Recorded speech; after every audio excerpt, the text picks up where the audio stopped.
Alors le Zoo de Martinique, c'est 10 années. On est dans le mois de l'anniversaire du Zoo de Martinique, donc 10 années ce mois-ci. C'est un parc un petit peu particulier parce que du coup ce n'est pas 15 €. Avant toute chose, c'était la première habitation martiniquaise.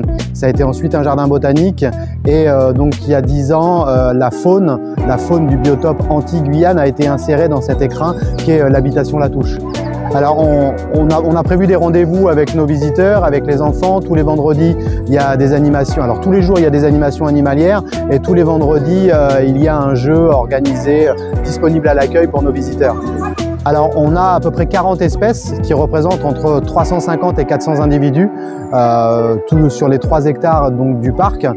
Au quotidien, on prépare des rations alimentaires donc du coup pour tous ces animaux, que ce soit pour les carnivores, que ce soit pour les frugivores.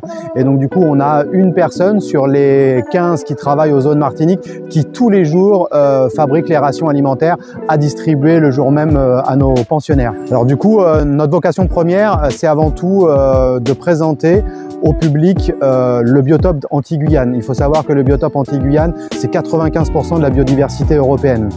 Donc on a une richesse, un patrimoine vivant qu'il est important de faire connaître aux visiteurs. Pourquoi le faire connaître? Parce que c'est le meilleur moyen de faire de la conservation. La plupart des animaux que vous voyez ici sont soit issus de sauvetage, parce qu'on a un centre de soins qui s'appelle SOS Faune Sauvage en Guyane, en Guadeloupe et bientôt en Martinique.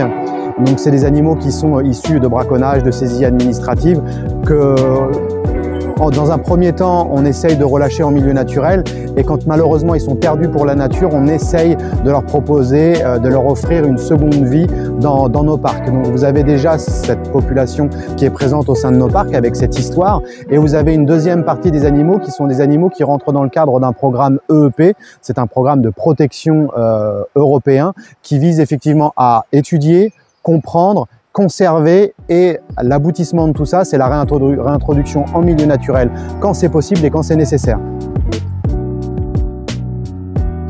C'est une question qui est entendable, c'est une question qui est discutable. Et enfin, elle l'était d'autant plus il y a peut-être des décennies, d'une époque que moi je n'ai pas connue.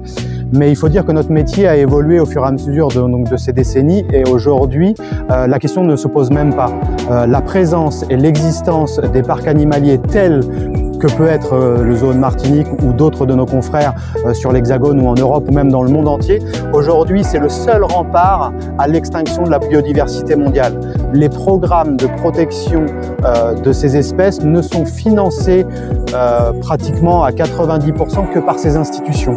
Donc aujourd'hui, sans ces parcs, on aurait un déclin qui serait bien plus accéléré.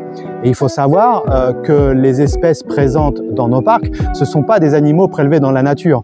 Depuis 1970, il y a une loi qui s'appelle la Convention de Washington, qui a été ratifiée par la plupart des États sur la planète, qui interdit le prélèvement en milieu naturel. Donc depuis ces années 1970, tous les animaux que vous voyez présents en parc, ce sont des animaux issus de nombreuses générations d'animaux captifs et qui sont dans des conditions par rapport à nos barèmes de bien-être qui sont plus qu'acceptables. Ce sont des animaux qui se reproduisent et ces animaux qui se plaisent dans leur enclos.